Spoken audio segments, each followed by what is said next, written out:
So essentially, well, I'm sure you're aware, but I'll just context for everybody. So there's two planning conditions associated to the North Runway.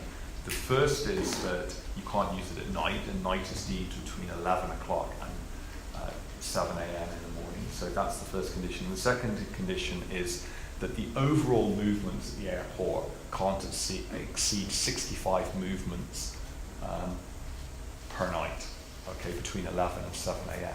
Now, to put that into context, we're almost double those sorts of movements today.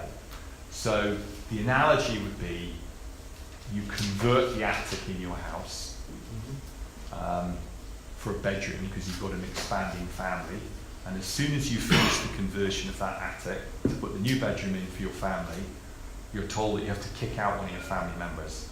You can't actually have one of your family members in the house. Oh, and by the way, you can't use that attic at certain times of the day. So it would be catastrophic for Ireland if we had to go from a situation where we are today with, call it 110, 120 movements at night, down to 65. It's just untenable. It's complex, the new noise regulation, and clearly in a time, the noise regulation that we have today was for a time when, aircraft, there was a different type of noise regime. The new noise regime is a balanced approach, and the government need to put this legislation through, which is called 598. They need to pass primary legislation, and we need to get it done this year. This is absolutely critical. If we complete the airport, the runway, before that regime is in place, the old planning conditions kick in, which are clearly need to be amended. We're not talking about a situation, we're not saying we need to have no planning conditions, we're not in that space, we're just saying they need to be amended, they need to be fit for Ireland. This isn't a North Dublin project, this isn't a Dublin project, this is an Ireland project. The challenge is that you would go from a situation where you are today to overnight pulling about 2.4 million passengers out of the airport.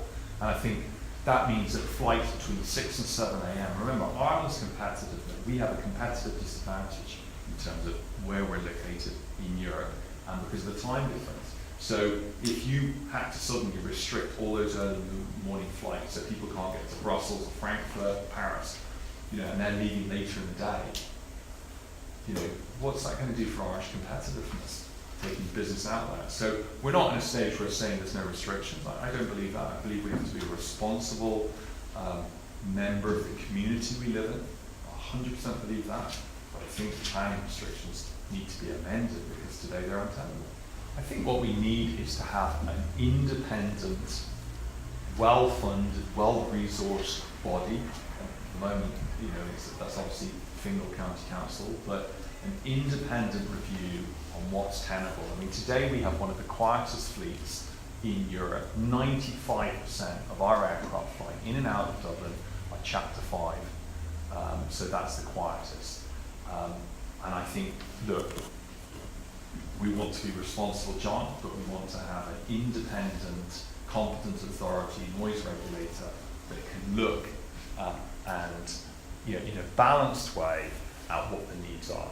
And at the moment, we've got 2 runways, we're going to go to 3 runways. We think there's a lot of noise abatement going on, measures going on at the airport.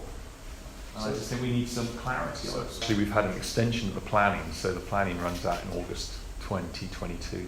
So there's only so far we can delay it. Ray, did you want to add any? No, I think the planning decision dates back to the early 90s, so it's a long way back. There's a different era in aviation noise, and there's also now a framework which I suppose allows that to be more logically assessed by reference to hierarchy of criteria. To need that to be assessed, but to allow that reassessment to take place, a new regime needs to kick in. But to kick in, we need primary legislation, and the independent or competent authorities referred to put in place. So that timeline needs to happen at the same time as construction is taking place. And the time for that is now.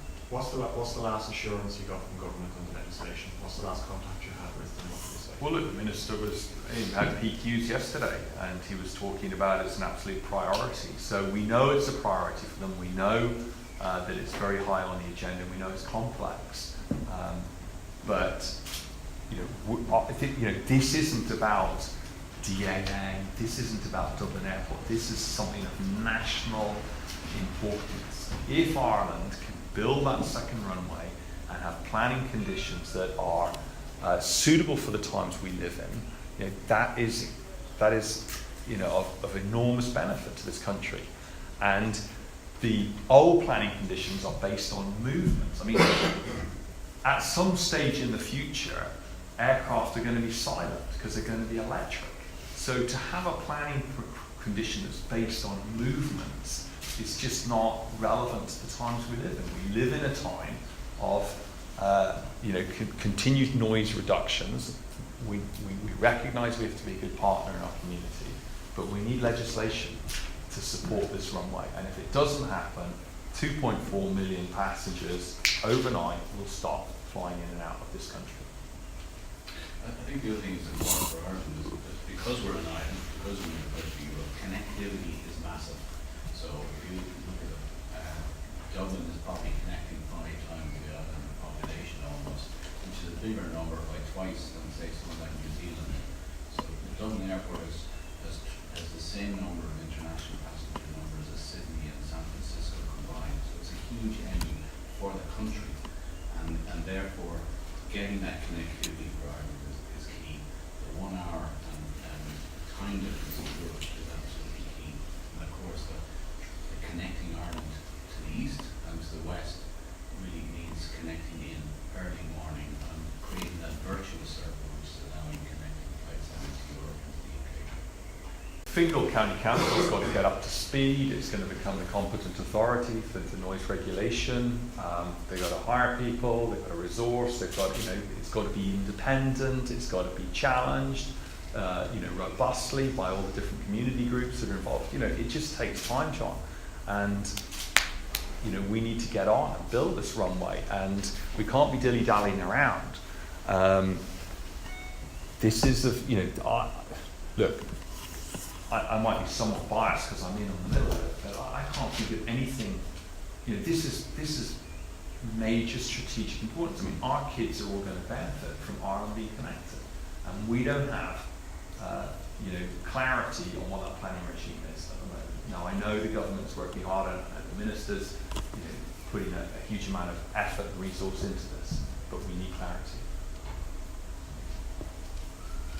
Do you guys feel a little bit there was rumours in Cork that Norwegian basically used Cork as the